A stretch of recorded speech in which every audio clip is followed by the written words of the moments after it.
Say a very good evening to Brendan O'Neill, chief political writer at Spike. Brendan, she's spot on, isn't she, mate? The world's gone nuts in this side of the world, anyway. Hey, Jeremy, she is absolutely spot on. Britain has gone berserk. I mean, every story is worse than the last one. You feel like we're being ruled by complete lunatics. People who think you can identify as an animal, people who think you should be kept in the country for your own safety if your kid doesn't like chicken nuggets, people who think we should welcome immigrants like you would welcome Paddington Bear. I mean, these people live in a fairy tale. They live in a fairyland. There are elected politicians. They are elected representatives. That's what scares me, Brendan, a lot, being honest. Oh, it's terrifying. It's absolutely terrifying. The insanity of these people. And I think, you know, when you're swept up in it, as we currently are, because we read story after story about these lunatic people, you can kind of just laugh it off or forget about how crazy it is or just move on with your life because you don't want to be bothered with these crazy politicians. But I think at some point we're going to look back and say, can you remember the time Britain was ruled by people who thought human beings could identify as llamas? And we really are going to look back at this era as one of the craziest in the whole history of this country. So getting a handle on it now, before it spins even more out of control, is probably a good idea. It's interesting because I said something to somebody earlier. We'll talk to you about Trump in a sec. We'll talk about Gaza, but I feel like we are, and I said this the other day and got knocked down. Today it's got a bit of traction. I feel like we are America 4 years ago. I feel like the mad Democrats / Socialist Labour Party are about to unleash their madness, and that we are 4 years behind a Donald Trump type character coming in and saying, I don't care what the press throw at me, I don't care what my detractors throw at me, this is what I asked you if you wanted and I'm going to damn well do it. And whether that involves the blob, whether it involves, I mean, what was that today? Let's show empathy to kids going to school on all fours and want to be a cat. No, I'd put him in a cat tray outside with a tin of whiskers because, trust me, they'd be in bloody doors within 24 hours going, I'm really sorry, Dad, that was a joke. I'm being serious. I think we're at the beginning of this mad, woke cycle, but I do believe, and I have to believe at 16, that it will turn, Brendan, because... And we said it earlier, this is a genuinely heartfelt comment. My old man, God rest his soul, would be turning in his grave. He would just be laughing. He'd be going, what the hell is wrong? I fought in a world, this is ridiculous.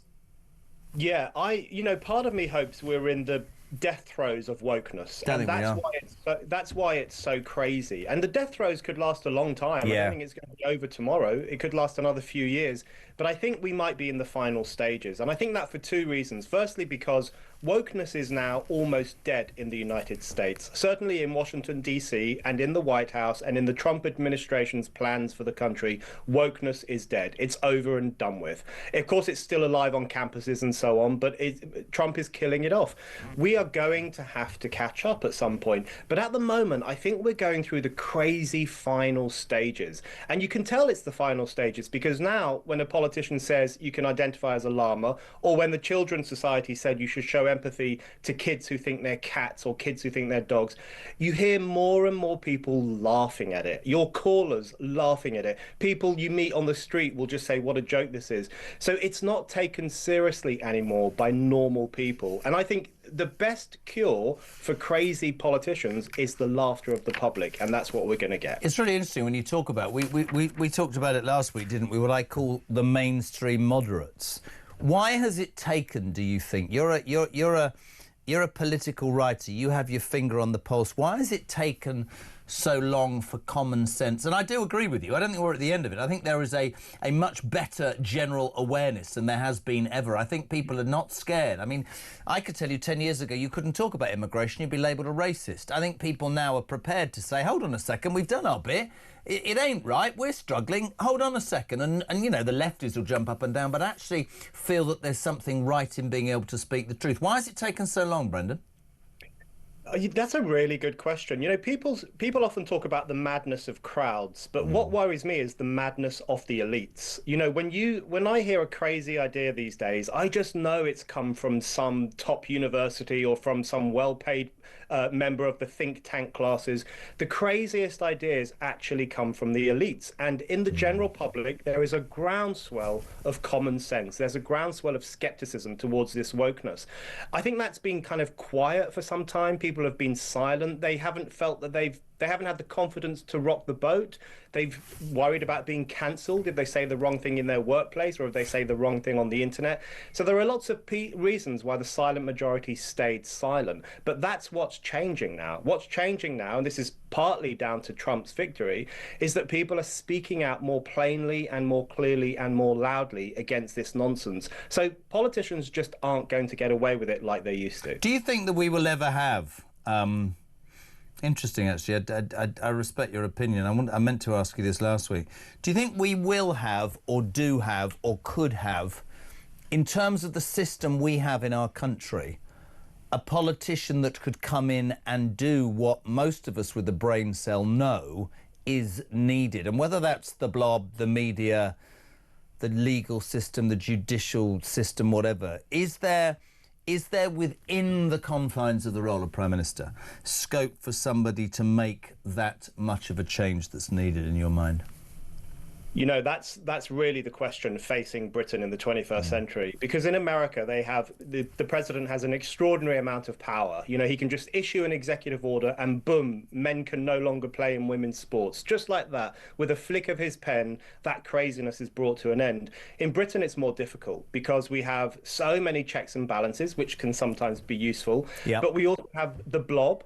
We also have the media class who push back against everything they don't like. We have these very influential movers and shakers in Whitehall who try to block sensible policy. So it's much harder in Britain, but it's not impossible. And I've often thought that if a politician cut through in the UK who promised two things, to leave more of our money in our pockets and to stop meddling with our brains in terms of wokeness, any politician who promised to do those two things would clean up at the polls. And that's my point. And that's my point. I say it every week until they fire me, right? I want a politician to stand in front of me and go, right, I haven't put this to you before. So, and this isn't me, more. Divorced twice, once smoked that, done a couple of wrong things, but I worked hard. These are my kids. I've got another kid. Whatever. This is what I believe in, right? This is what I believe in. I'm asking you to elect me on what I believe in. If you don't like it, right, or you don't understand it, that's fine. I'll walk. But if you do, I will come on a journey and you will come with me. And there will be days when it's good and days when it will be bad. But I'll bring you with me. And I will always be honest. And if I mess up, I'll be honest. And if I succeed, I'll be honest. And it won't be easy and it will probably be painful. But we believe in this and we're going to do it together. Why don't politicians do that? Why is there not that sort of unfiltered honesty that Trump has brought, I think, to the world's sort of awareness, which is, knock me down, tell me I wear fake tan, I might have had sex with some actress or not, I've made $1 billion, I might not have paid all my tax, I might have shouted at a few people, and I eat McDonald's and I say inappropriate things. But I tell you what, as many people have said to me in the last 3 weeks, when he says to the American people, here's what's going to happen, I'm going to make you better off, I'm going to make you safer, I'm going to make you more proud of your country, and I'm going to make the world understand that we are the biggest and best country in the world. Who the hell wouldn't want that, Brendan? Who wouldn't want that? I think that's what a lot of Brits are crying out for right now. They want an unspun politician, a politician who doesn't just repeat all the lines that he or she has been fed by their spin doctors or by some focus group that they've attended or some report that they've read. People want a politician who just says, this is what I'm going warts and all. I don't mind the warts. That's what I want a politician to go. It's not, I haven't run this speech past a focus group. I might mess up. That's me. I'm a human bloody being. I'd rather you didn't pretend that you're perfect and get caught with your trousers down. I'd rather you said to me, listen, Watson, this is who I am. I'll do my best for you. I won't always get it right. Absolutely. We don't want to be ruled by a head boy or a head girl who gets everything correct all the time but is boring as hell and has no visionary policies. We want to be ruled by a politician who means what they say and says what they mean. But, you know, the last time we had a prime minister who was even close to that was Boris Johnson. I have a lot of criticisms of Boris Johnson, but he did pretty much shoot from the hip. Yep. He was quite rumpled. He wasn't particularly spun. Every now and then he'd say crazy things and he'd get things wrong, but people forgave him for it because they thought he was entertaining and because he said he would get Brexit done when the rest of the political class was trying to bury it in the earth. That's what we want. We want a politician who's honest, who will do what the public wants them to do, who will admit when they get things wrong, and will speak like a normal human being. You know who's the opposite of all of that? Keir Starmer. Absolutely. Just to bring in Trump again quickly, because this was breaking news about an hour ago. Love your response to this. He says that he spoke to Putin in the last few hours. He made this announcement and agreed negotiations to end the war in Ukraine. Negotiations would start immediately. That was followed about half an hour later by Moscow confirming that Putin has invited Trump to America, to Moscow, to continue those discussions. Now, we all know that the Donald will want everybody to think he can do this deal. There will be many problems in this. He'll be thinking, I can tell Putin what to do. Putin will be thinking, I can play Trump like a good one. Ukraine will be worried. But again, whatever detail follows, this is a man in a hurry who seems to be, whether he's ruffling feathers or not, getting stuff done, right? That's right. Absolutely right. And you're right. You've got to be careful with Vladimir Putin. He's a smooth operator. He's a sly operator. He will want to get one over on Trump if he can, and he'll want to get one over on Ukraine. So it's a very difficult game that Trump has to play. And I think Trump and his advisors probably know that. But Trump is serious about stopping wars. He's serious about restoring peace to certain parts of the world. And he's serious about getting things done. You know, this is the man who wrote a book called The Art of the Deal. He sees himself as a deal maker. He sees himself as someone who can seal the deal and get things sorted.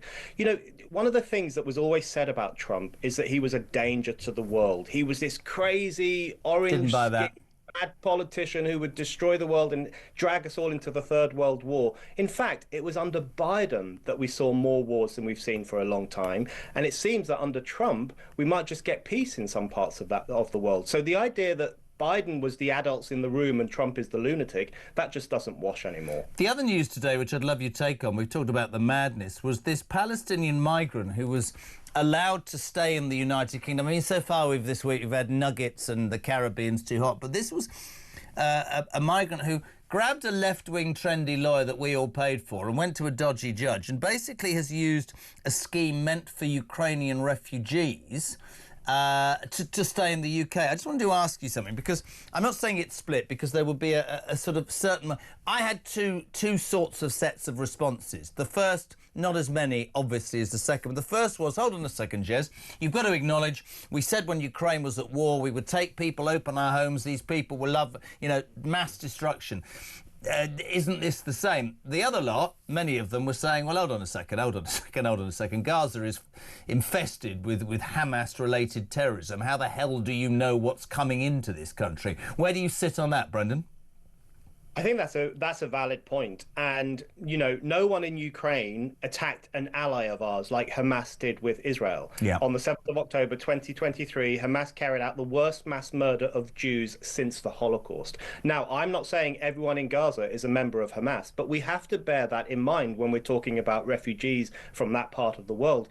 But the bigger question for me is, who runs this country? Who runs Britain? Is it the people we elect into Parliament to make laws and to make decisions about who can come here and who can't, even though they don't do a very good job of that most of the time? Or is it a judge none of us has ever heard of, none of us ever voted for, and none of us could pick out in a lineup? Who runs this country? And this judicial activism is as threatening to democracy as the blob. Judicial activism. Is it possible to deal with that by... For example, it's the old hot potato, leaving the ECHR and giving these people less of a statute book upon which they can hang these ridiculous cases and allow people to come back or stay in this country who patently shouldn't be here. And it's not racist. You stole hundreds of thousands of pounds. You should have been deported, and you've used bloody nuggets as an excuse, and you're still here, man. It's ridiculous. You know, it's so clear now that the ECHR and also the Refugee Convention and all these other ideas that probably had good intentions when they were first invented, they are an albatross around the neck of democratic countries, because they prevent us from making judgments that we consider to be in the best interest of Britain. And it's perfectly within our right as voters and as the people we elect to say, we don't want that person here. We want these criminals out. These are not racist judgments. These are perfectly reasonable, legitimate decisions that a country should be free to make. But as long as we are in the ECHR and as long as we have these international treaties hanging over us, that emboldens these activist judges to make judgments that go against. But my point is, and you make a really salient point, this is 70+ years of age, this bill, and there are and were many reasons why that at that moment was both edifying and correct. But that's the same as saying we've got problems with the NHS because the population's older and bigger, and of course the world has changed, and I don't believe that it holds the same credence in any way nowadays. And certainly what's happening is it's being manipulated by people with an agenda to ensure that what they want happens, which tells me there's loopholes. They should leave the ECHR. I had somebody tell me earlier that Kemi Badenoch, Bob Seeley said, will leave the ECHR. I don't believe that for a moment. I don't think she will. I think that Reform want to leave the ECHR. But there seems to be this still obsession with, well, we want to appear as a caring, sharing nation. And the only two people, which is rubbish, by the way, who aren't in the ECHR is Russia and Belarus. What would that say? I want a politician who goes, I don't give a toss whether you label me with Russia and Belarus. I care about Beryl in Bury. You can't see a doctor, so you can shove it where the sun don't shine. We're leaving. End of. Done. That's it. Absolutely. And, you know, a few years back, that would have been considered a perfectly reasonable position. Yeah. The idea that a sovereign nation should make decisions about who comes into the country and who does not. Oh, imagine. I can't believe it's become so controversial to say we don't want that person here, we don't want that group of people here, or we think criminals should be kicked out. How did that become controversial? You know, my parents are immigrants. They came to this country in 1970. They came here to work. That was the only reason they came here. And if they didn't find work, thankfully they did, they would have gone back to where they came from. So this idea that you have to accept all migrants, all asylum seekers, regardless of whether they work, regardless of whether they obey the law or not, that is poppycock. And I can't believe that's become a mainstream view in Whitehall. It's crazy. Really great having you on. I look forward to Wednesdays because of you, my man. Really good to have you. Thank you so much indeed. The legend that is Brendan O'Neill, chief political writer of Spiked. What is it?